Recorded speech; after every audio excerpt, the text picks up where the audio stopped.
وہ آسانی سے اپنے عقیدے بدلنے والا آدمی نہیں تھا، لیکن اس نے دیکھا کہ بنو تمیم کے بیشتر قبائل مسلمان ہو گئے ہیں تو اس نے اپنی مقبولیت اور اپنی سرداری کو قائم رکھنے کے لیے اسلام قبول کر لیا۔ چونکہ یہی شخص زیادہ باروب اور اثر و رسوخ والا تھا، اس لیے رسول کریم صلی اللہ علیہ وآلہ وسلم نے اسے بطاح کا امیر مقرر کر دیا تھا۔ زکوٰۃ، عشر، دیگر محصول اور واجبات وصول کر کے مدینہ بھجوانا اسی کی ذمہ داری تھی۔ مشہور مورخ بلازری اور محمد حسین ہیکل لکھتے ہیں کہ مالک بن نویرہ بڑا وجی اور خوبصورت آدمی تھا۔ اس کے قد کاٹ میں عجیب سی کشش تھی، اس کے سر کے بال لمبے اور خوبصورت تھے، شہسوار ایسا کہ کوئی اس کے مقابلے میں ٹھہر نہیں سکتا تھا، اچھا خاصا شاعر تھا، آواز میں مٹھاس اور ترنم تھا، اور اس میں سب سے بڑی خوبی یہ تھی کہ ہنس مکھ تھا، غم کے مارے ہوں کو ہنسا دیتا تھا۔ اس میں خرابی یہ تھی کہ اس میں غرور اور تکبر بہت تھا۔ اس کی ایک وجہ تو اس کی وہ حیثیت تھی جو اسے بنو تمیم میں اور خصوصاً اپنے قبیلے میں حاصل تھی، دوسری وجہ اس کا مردانہ حسن اور دیگر مردانہ اوصاف تھے جو ایک طلسم کی طرح دوسروں پر حاوی ہو جاتے تھے۔ اس کا تعلق متعدد عورتوں کے ساتھ تھا۔ قبیلے کی جوان لڑکیاں اس کا قرب حاصل کرنے کی خواہاں اور کوشاں رہتی تھیں، لیکن وہ وقتی تعلق رکھتا اور کسی کو بیوی نہیں بناتا تھا۔ کہتا تھا کہ اس طرح ایک عورت اس کے ہم پلہ ہو جائے گی، حالانکہ اس وقت بیویوں کو یہ مقام حاصل نہیں تھا۔ وہ قبیلے کی عورتوں کے دلوں میں بستا تھا۔ اس کے دل کو مسخر کرنے والی عورت کا نام لیلا تھا۔ مالک بن نویرہ نے لیلا سے شادی کر لی۔ لیلا کو قبیلے نے ام تمیم کا نام دیا۔ رسول کریم صلی اللہ علیہ وآلہ وسلم کے وصال کی خبر ملتے ہی مالک بن نویرہ نے مدینہ والوں سے نظریں پھیر لیں اور ظاہر کر دیا کہ اس نے اسلام قبول کیا تھا، ایمان نہیں۔ اس نے زکوٰۃ اور محصولات وصول کر کے اپنے گھر میں رکھے ہوئے تھے۔ چند دنوں تک اس نے یہ مال مدینہ کو بھیجنا تھا۔ اس نے قبیلے کے لوگوں کو اکٹھا کر کے انہیں زکوٰۃ اور محصولات واپس کر دیے۔ اب تم آزاد ہو، مالک نے کہا، میں نے مدینہ کی زنجیر توڑ ڈالی ہے، اب جو کچھ تم کماؤ گے وہ سب تمہارا ہوگا۔ لوگوں نے داد و تحسین کے نعرے بلند کیے۔ مالک بہت خوش تھا کہ مدینے سے تعلق توڑ کر وہ اپنے قبیلے کا پھر خود مختار سردار بن گیا ہے، مگر اس کی خوشی زیادہ دیر قائم نہ رہ سکی۔ 2-3 قبیلوں کے سرکردہ آدمیوں نے مالک سے کہا کہ اس نے مدینہ سے تعلق توڑ کر اچھا نہیں کیا۔ مالک نے انہیں مدینہ کے خلاف کرنے کی بہت کوشش کی، لیکن اس کی زبان کا جادو نہ چل سکا۔ زکوٰۃ اور محصولات کی ادائیگی کے مسئلے پر بنو تمیم 3 حصوں میں بٹ گئے۔ ایک وہ تھے جو زکوٰۃ وغیرہ کی ادائیگی کرنا چاہتے تھے، دوسرے وہ جو مدینہ والوں کے ساتھ کوئی تعلق نہیں رکھنا چاہتے تھے، اور تیسرے وہ تھے جن کے لیے یہ فیصلہ کرنا مشکل ہو گیا تھا کہ وہ کیا کریں۔ ان سب کے اختلافات اتنے بڑھ گئے کہ قبیلوں کی آپس میں خونریز لڑائیاں شروع ہو گئیں۔ اتنے میں سجا اپنا لشکر لے کر آ گئی۔ سجا کا ذکر پہلے آ چکا ہے، اس نے نبوت کا دعویٰ کیا تھا۔ الحارث کی بیٹی سجا اپنے لشکر کے ساتھ مالک بن نویرہ کے قبیلے بنو یربو کے علاقے میں جا خیمہ زن ہوئی۔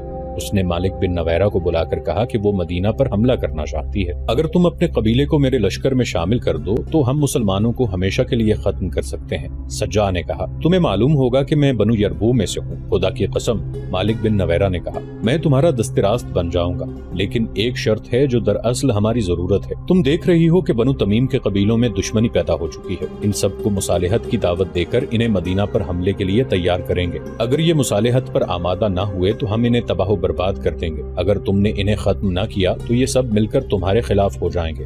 ان میں مدینے کے وفادار بھی ہیں، انہوں نے سچے دل سے اسلام قبول کر لیا ہے۔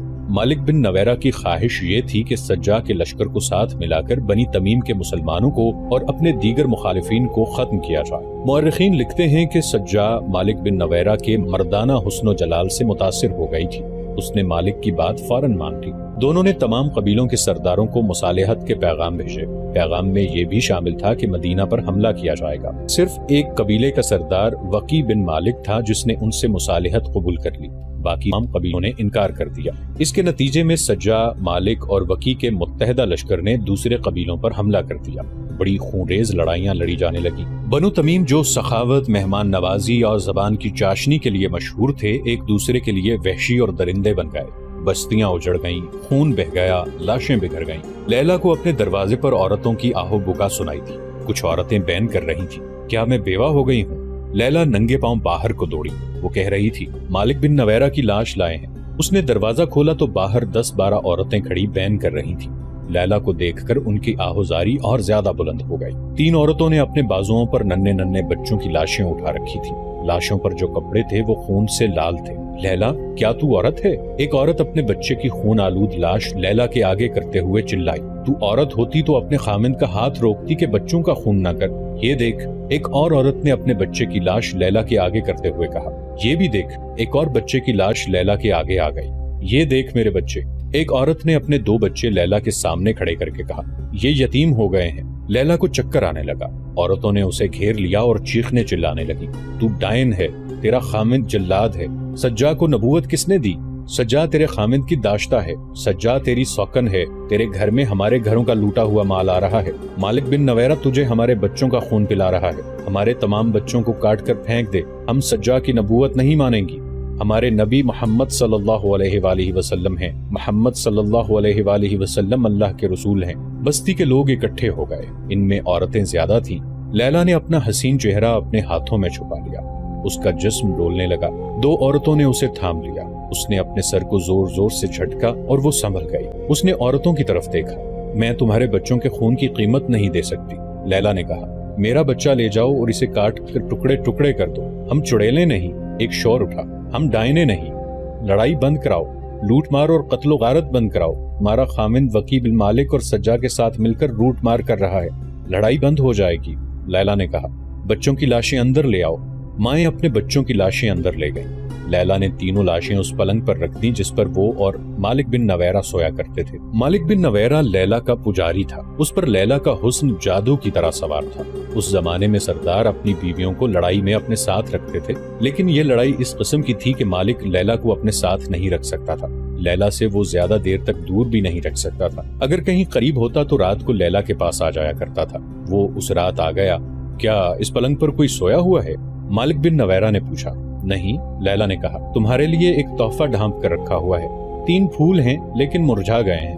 مالک نے لپک کر چادر ہٹائی اور یوں پیچھے ہٹ گیا جیسے پلنگ پر سانپ کنڈلی مارے بیٹھا ہو۔ اس نے لیلا کی طرف دیکھا۔ خون پینے والے درندے کے لیے اس سے اچھا تحفہ اور کوئی نہیں ہو سکتا، لیلا نے کہا، اور اسے سنایا کہ ان کی مائیں کس طرح آئی تھیں اور کیا کچھ کہہ گئی ہیں۔ اس نے اپنا دودھ پیتا بچہ مالک کے آگے کر کے کہا، جا لے جا اسے اور اس کا بھی خون پی لے۔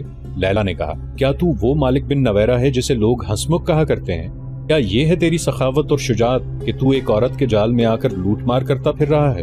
اگر تو بہادر ہے تو مدینہ پر چڑھائی کر، یہاں نہتے مسلمانوں کو قتل کرتا پھر رہا ہے۔ مالک بن نویرہ معمولی آدمی نہیں تھا، اس کی شخصیت میں انفرادیت تھی جو دوسروں پر تاثر پیدا کرتی تھی۔ اس نے تانے کبھی نہیں سنے تھے، اس کا سر کبھی جھکا نہیں تھا۔ کیا یہ ہے تیرا غرور؟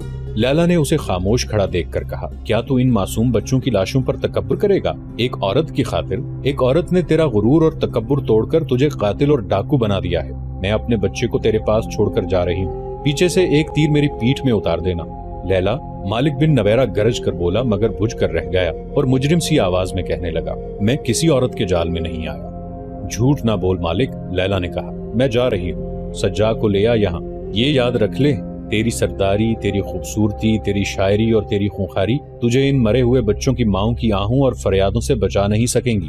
یہ تو صرف 3 لاشیں ہیں، بستیوں کو لوٹتے معلوم نہیں کتنے بچے تیرے گھوڑوں کے قدموں تلے کچلے گئے ہوں گے۔ تو سزا سے نہیں بچ سکے گا، تیرا بھی خون بہے گا اور میں کسی اور کی بیوی ہوں گی۔ مالک بن نویرہ نے یوں چونک کر لیلا کی طرف دیکھا جیسے اس نے اس کی پیٹھ میں خنجر گھونپ دیا ہو۔ وہ آہستہ آہستہ چلتا باہر نکل گیا۔ مالک رات بھر واپس نہ آیا۔ صبح طلوع ہوئی۔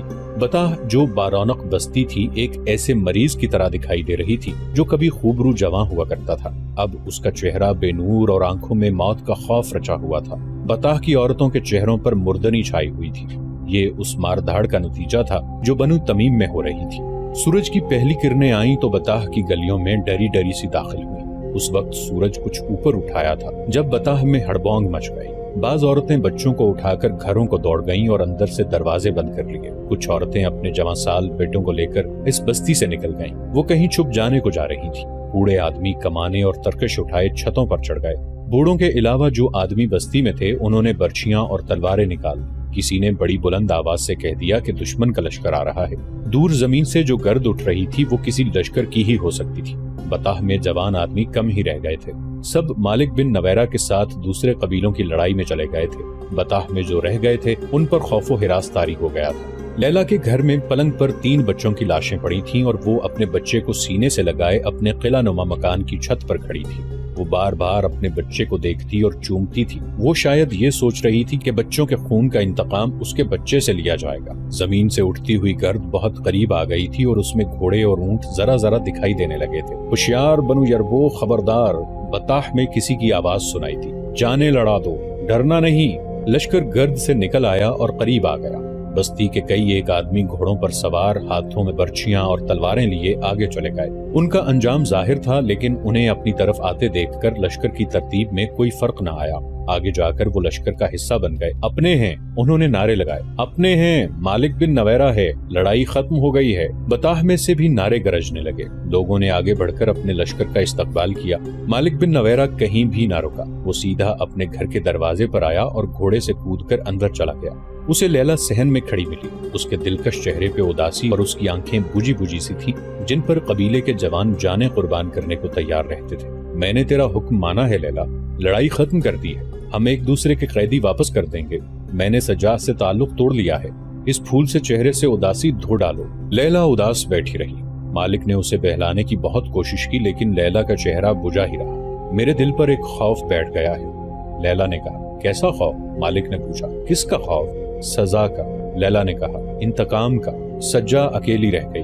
وکی بن مالک نے بھی اس کا ساتھ چھوڑ دیا تھا۔ مالک بن نویرہ نے وکی سے کہا تھا کہ وہ ایک عورت کے جھانسے میں آ کر اپنے قبیلے پر ٹوٹ پڑے تھے۔ سجا اپنے لشکر کو ساتھ لیے نباج کی طرف چلی گئی۔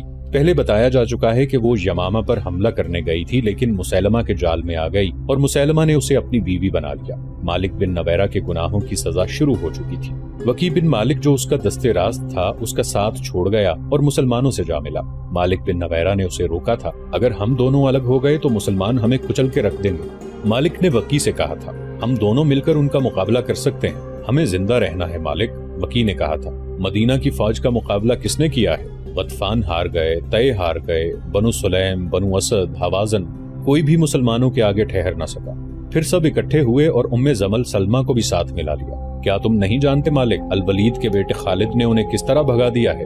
سلمہ قتل کر دی گئی ہے۔ مسلمان ہمیں مسلمانوں کا خون معاف نہیں کریں گے۔ تمام قبیلوں کو شکست دینے والا خالد واپس مدینہ نہیں چلا گیا، وہ بزاخہ میں ہے۔ دوسری طرف مسلمانوں کا مانا ہوا سپہ سالار اسامہ ہے۔ ان دونوں میں سے کوئی بھی کسی وقت یہاں کا رخ کر سکتا ہے۔ ان سے خون معاف کرانے کا ایک ہی طریقہ ہے کہ میں ان کی اطاعت قبول کر کے انہیں اپنے قبیلے کی زکوٰۃ اور محصول ادا کرتا رہوں۔ مالک بن نویرہ کوئی فیصلہ نہیں کر سکا۔ خالد رضی اللہ عنہ بن ولید تک اطلاع پہنچ چکی تھی کہ مالک بن نویرہ کو رسول اللہ صلی اللہ علیہ وآلہ وسلم نے امیر مقرر کیا تھا، مگر اس نے زکوٰۃ وغیرہ وصول کر کے مدینہ نہ بھیجی اور لوگوں کو واپس کر دی ہے۔ جاسوسوں نے خالد رضی اللہ عنہ کو مالک کا ایک شعر بھی سنایا۔ اس میں اس نے رسول کریم صلی اللہ علیہ وآلہ وسلم کے وصال کے بعد اپنے قبیلے سے کہا تھا کہ اپنے مال کو اپنے پاس رکھو اور مت ڈرو کہ نہ جانے کیا ہو جائے۔ اگر اسلامی حکومت کی طرف سے ہم پر کوئی مصیبت آئے گی تو ہم کہیں گے کہ ہم نے محمد کے دین کو قبول کیا تھا، ابو بکر کے دین کو نہیں۔ مالک بن نویرہ نے سجا کے ساتھ مل کر مسلمانوں کا جو قتل عام کیا تھا، اس کی بھی اطلاع خالد رضی اللہ عنہ کو مل گئی تھی۔ خالد رضی اللہ عنہ نے اپنے دستوں کو بطاح کی طرف تیز کوچ کا حکم دیا۔ ان کے دستوں میں انصار مدینہ بھی تھے۔ انہوں نے بطاح کی طرف پیش قدمی کی مخالفت کی۔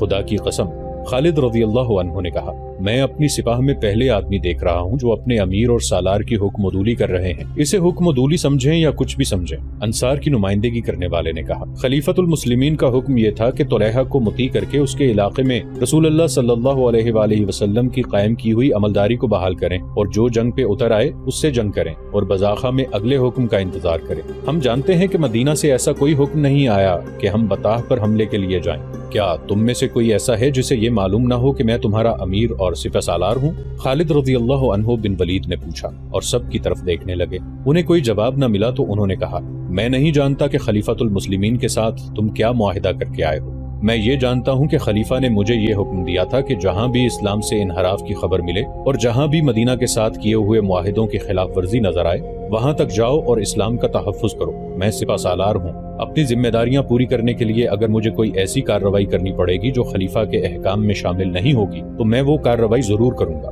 خلافت کے احکام میرے پاس آتے ہیں، تمہارے پاس نہیں۔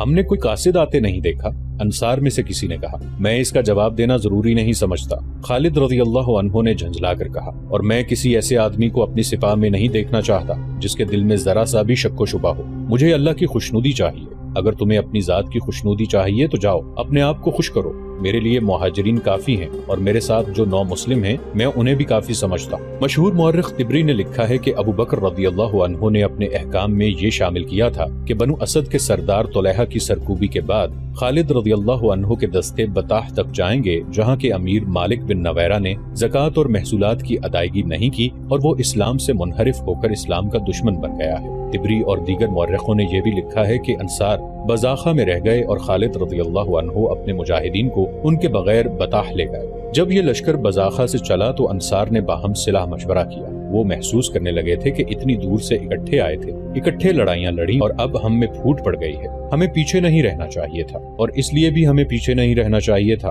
انصار میں سے ایک نے کہا کہ مہاجرین اور 9 مسلموں نے فتح حاصل کر لی تو اس میں ہمارا نام نہیں ہوگا، ہمیں مدینہ جا کر شرمساری ہوگی، اور اس لیے بھی ایک اور نے کہا کہ خالد بن ولید کو اگر کہیں شکست ہوئی تو مدینہ میں لوگ ہم پر لعنت بھیجیں گے کہ ہم نے مدینہ سے اتنی دور محاذ پر جا کر خالد کو اور اپنے ساتھیوں کو دھوکہ دیا، ہم ملعون کہلائیں گے۔ خالد رضی اللہ عنہ کے دستے بزاخہ سے دور نکل گئے۔ ایک تیز رفتار گھڑ سوار پیچھے سے آن ملا اور خالد رضی اللہ عنہ کے پاس گھوڑا جا روکا۔ کیا تم انصار میں سے نہیں ہو جو پیچھے رہ گئے ہیں؟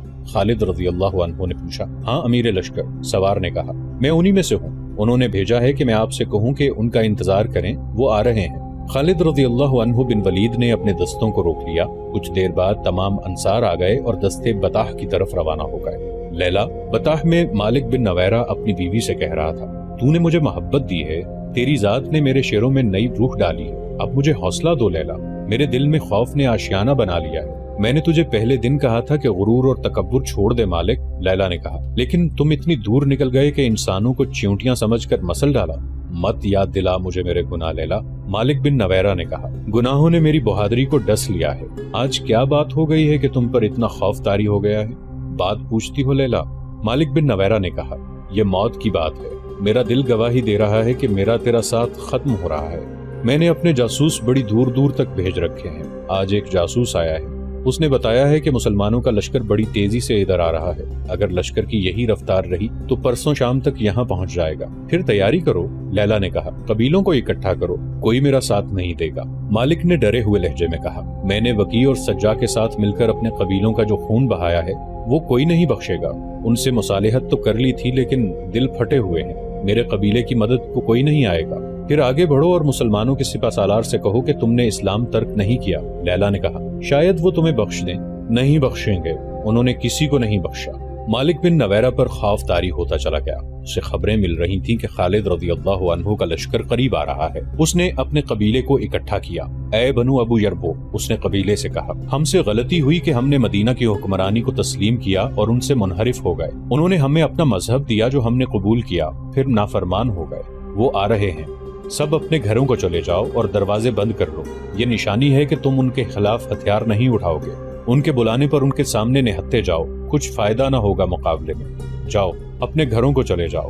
لوگ اپنے سروں کو جھکائے ہوئے اپنے اپنے گھروں کو چلے گئے۔ نومبر 632 عیسوی بمطابق شعبان 11 ہجری کے پہلے ہفتے میں خالد رضی اللہ عنہ بطاح پہنچ گئے۔ انہوں نے اپنے لشکر کو محاصرے کی ترتیب میں کیا، مگر ایسا لگتا تھا جیسے بطاح اجڑ گیا ہو، شہر کا دفاع کرنے والے تو نظر ہی نہیں آتے تھے، کوئی دوسرا بھی دکھائی نہ دیا، کسی مکان کی چھت پر ایک بھی سر نظر نہیں آتا تھا۔ کیا مالک بن نویرہ اپنے آپ کو اتنا چالاک سمجھتا ہے کہ مجھے گھیرے میں لے لے گا؟ خالد رضی اللہ عنہ نے اپنے نائب سالاروں سے کہا، محاصرے کی ترتیب بدل دو اور اپنے عقب کا خیال رکھو، میں اس بستی کو آگ لگا دوں گا، وہ یہاں سے نکل گئے ہیں، عقب سے حملہ کریں گے۔ خالد رضی اللہ عنہ بن ولید زندہ دل، بے خوف اور مہم جو تھے، ان کے احکام بہت سخت ہوا کرتے تھے۔ انہوں نے اپنے دستوں کو اس ترتیب میں کر دیا کہ عقب سے حملہ ہو تو روک لیں، اور اگر اس کے ساتھ ہی شہر سے بھی حملہ ہو جائے تو دونوں طرف لڑا جائے۔ مسلمانوں کو اس دشواری کا سامنا تھا کہ ان کی نفری تھوڑی تھی اور وہ اپنے مستقر یعنی مدینہ سے بہت دور تھے۔ انہوں نے جن قبیلوں کو موتی کیا تھا ان کی بستیوں کو اڈے بنا لیا تھا، لیکن ابھی وہاں کے لوگوں پر پوری طرح سے بھروسہ نہیں کیا جا سکتا تھا۔ یہ خالد رضی اللہ عنہ کی پرجوش اور ماہرانہ قیادت تھی جو مجاہدین کی قلیل تعداد میں بجلیوں جیسا قہر پیدا کیے رکھتی تھی۔ خالد رضی اللہ عنہ نے بستی میں ایک دستہ داخل کیا تو اس پر ایک بھی تیر نہ آیا، ہر مکان کا دروازہ بند تھا۔ خالد رضی اللہ عنہ نے یہ خاموشی دیکھی تو وہ خود بستی میں داخل ہوئے۔ مالک بن نویرہ، خالد رضی اللہ عنہ نے کئی بار مالک کو پکارا اور کہا، باہر آ جاؤ، نہیں آؤ گے تو ہم بستی کو آگ لگا دیں گے۔